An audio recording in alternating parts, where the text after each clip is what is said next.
Splendor bike है hero company की।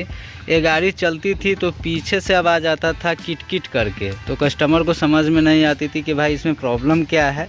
लेकिन मैं इस वीडियो में आज मैं आपको बताने वाला हूँ कि ये प्रॉब्लम कहाँ से आती है और कैसे हो जाती है, कैसे ठीक होगा।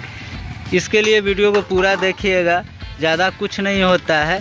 जब कंपनी से आप बाइक ख़रीदते हैं उस समय बाइक नया होती है, एवरेज चाल स्मूथ के चलते कंपनी पतला चेन लगा के देती है ताकि एवरेज गाड़ी का अच्छा रहे और चाल थोड़ा हल्का रहे।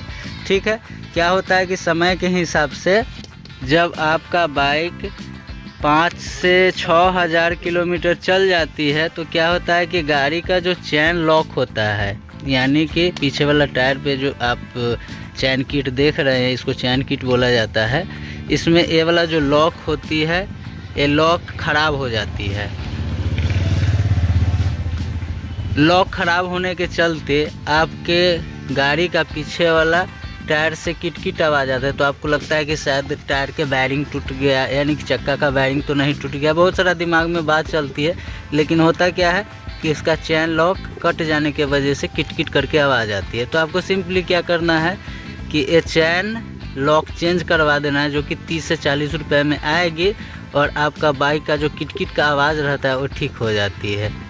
अगर आप चैन चेंज करवाते हैं तो आप ध्यान रखिए, मोटा वाला चैन लगवाएंगे तो ये जल्दी नहीं होगी।